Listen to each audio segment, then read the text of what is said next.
ગુજરાતમાં ભાજપાની ભ્રષ્ટ સરકારની વધુ એક સ્કીમ બની ગઈ છે સ્કેમ, એટલે કે એક યોજના જે સરસ્વતી સાધના સાયકલ યોજના, જે ગરીબ દીકરીઓને શાળાએ જવા માટે, સામાન્ય વર્ગની મધ્યમ વર્ગની દીકરીઓને અને ખાસ કરીને અનુસૂચિત જાતિ, અનુસૂચિત જનજાતિ અને બક્ષીપંથી દીકરીઓને શાળાએ જવાની આ યોજનાઓને પેટે ખરીદાયેલી સાયકલોમાં 10 કરોડ રૂપિયા કરતાં વધુનું મોટું કૌભાંડ ભાજપ સરકારે કર્યું છે।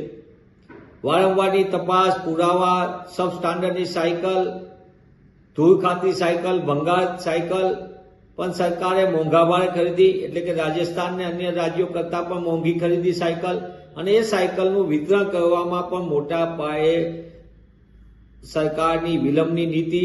50,000 જેટલી સાયકલો રાજ્યના જુદા જુદા જિલ્લાઓમાં ધૂળ ખાય છે, અને આ ધૂળ ખાતી સાયકલોમાંથી ઘણી બધી સાયકલો સંપૂર્ણપણે ભંગાર થઈ ગઈ છે। ત્યારે સરકાર ફરીથી એમાં સ્કેમ કરવા માટે ખરીદીમાં સ્કેમ, અને પછી બહુ વાપો થતા આ સાયકલને કલર કરીને ફરી સરકારના ટેન્ડરના નામ મુજબ વિતરણ વ્યવસ્થાનો ખેલ કરવા જઈ રહી છે। હજી જૂની સરસ્વતી સાધના યોજના હેઠળની સાયકલોનું વિતરણ નથી થયું, ભંગાર ખાતી, ધૂળ ખાતી હજારો સાયકલ પડી હોય, ત્યારે બીજી બાજુ સરકારે નવી સાયકલ ખરીદવા માટેનું ટેન્ડર પણ બહાર પાડી દે। મને એમ લાગે છે કે સરકાર સરસ્વતી સાધના યોજનાના નામે ભાજપા પોતાની ભ્રષ્ટાચારની યોજના બનાવી દીધી છે। ત્યારે કોંગ્રેસ પક્ષ તરીકે અમે માંગ કરીએ છીએ, સરકાર સમગ્ર સાયકલ કૌભાંડની તટસ્થ તપાસ કરે, મુખ્યમંત્રીશ્રીના કાર્યાલયમાં ભ્રષ્ટાચારની ફરિયાદની સંપૂર્ણ ફરેલી ફાઇલ ઉપરથી ધૂળ ખંખેરીને પગલાં ભરવામાં આવે, અને દીકરીઓને જ્યારે 4 મહિના કરતાં વધુનો સમય વીતી ગયો હોય ત્યારે તેમને તાત્કાલિકપણે નવી સાયકલોનું વિતરણ થાય, તો જ આ દીકરીઓને શાળાએ જવાની તકલીફો દૂર થશે। અનેક વિસ્તારો દૂર દૂરમાંથી દીકરીઓ ભણવા આવે છે। એક તરફથી સાયકલ ભંગાર ખાતી સબ સ્ટાન્ડર્ડની સાયકલો, ધૂળ ખાતી સાયકલો,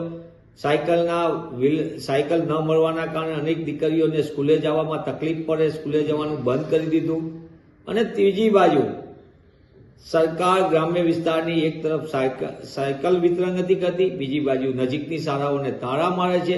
આમ સમગ્ર ડિસ્ટ્રિક્ટ ગુજરાતમાં ભાજપાની ભ્રષ્ટ સરકારની નીતિ રીતિના કારણે કન્યા શિક્ષણ ઉપર ગંભીર અસર પડી છે। ત્યારે પુનઃ અમે માંગ કરીએ છીએ કે સરકાર ગુજરાતમાં સરસ્વતી સાધના સાયકલ યોજના હેઠળ થયેલું કૌભાંડ એની તટસ્થ તપાસ કરે, અને નવા ટેન્ડર પહેલા, એટલે કે સ્કેમ બનતી અટકાવવા માટે સરકાર જવાબદાર અધિકારીઓ સામે પગલાં ભરે।